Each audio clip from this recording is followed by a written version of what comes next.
Hello मित्रों, जैसे R O A R O pre re exam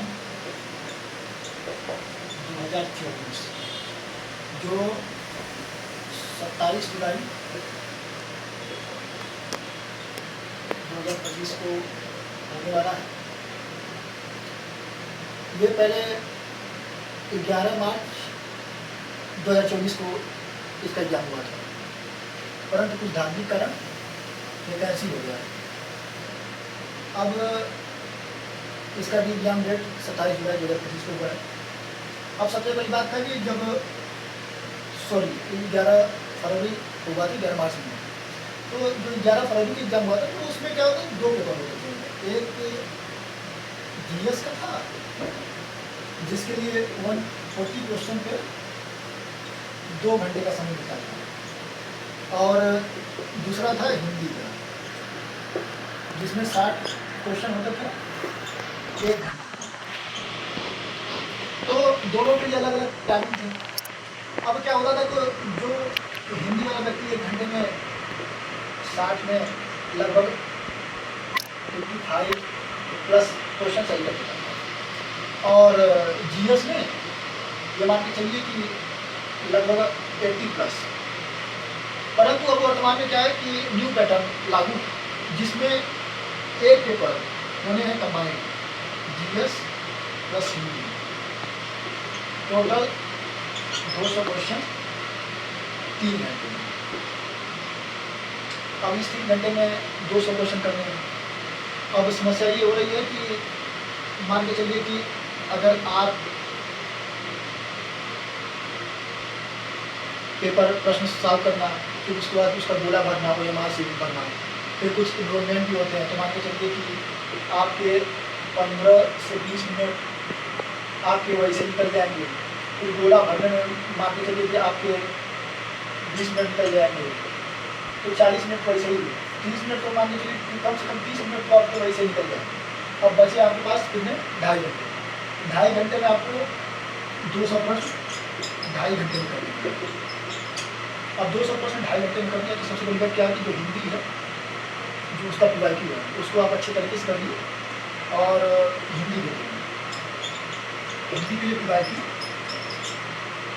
और जीएस के लिए ये देखिए कि कहाँ कमजोर पड़ रहे हैं। जैसे मान के चलिए कि जीएस में कितने सेगमेंट हैं, हिस्ट्री है, ज्योग्राफी है,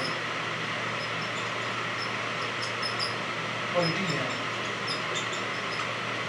इन्वायरमेंट है, इकोनॉमी है, साइंस है, और यूपी स्पेशल है, और बाकी जैसे करंट अफेयर्स है। अब इसमें क्या है कि मान के चलिए कि जैसे हिस्ट्री से मान के चलिए कि 15 प्रश्न आ रहा है, तो लगभग आपके 12 प्लस सही हो जाए। और ज्योग्राफी के मान के चलिए कि अगर 15 प्लस आ रहा है, तो इसमें भी मान के चलिए कि 10 प्लस सही हो जाए प्रश्न। और पॉलिटी में अगर मान के चलिए 10 भी आ रहा है तो 10 को 10 सही हो जाएंगे। और इन्वायरमेंट में मान के चलिए अगर 10 प्रश्न आ रहा है तो इसमें भी लगभग में 8 प्लस सही हो जाए। और बाकी जैसे इकोनॉमी है और साइंस में लगभग लोग कवर कर लेते हैं। करेंट अफेयर्स और यूपी स्पेशल, जैसे यूपी स्पेशल के लिए आता है कि यूपी स्पेशल के लिए आपको यूपी की geography, history, art and culture, polity, environment और इकोनॉमी और सेंसस के प्रश्न आते हैं, ये कवर कर लीजिए।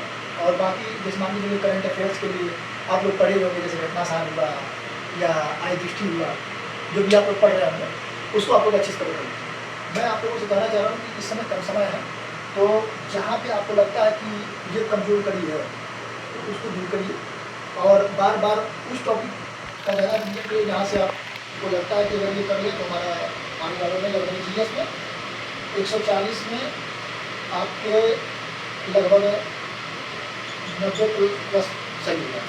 और रीजनिंग के भी मान के चलिए कि रीजनिंग के भी 10 प्रश्न आते हैं, रीजनिंग के भी 10 प्रश्न आते हैं।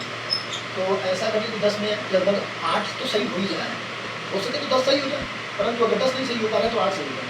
तो मैं आप लोगों से यह कहना चाह रहा हूँ कि अभी फ़िलहाल में आप उस विषय पे ज़्यादा फोकस करिए जहाँ से नंबर ज़्यादा लाने की संभावना है, और हिंदी का बार-बार रिवीजन करते रहिए क्योंकि हिंदी में 60 प्रश्न आएँगे और कम समय होगा, इसलिए एक्यूरेसी मेंटेन हो, लगभग 50 प्लस सही हो जाए और जीएस में 90% मिल जाए।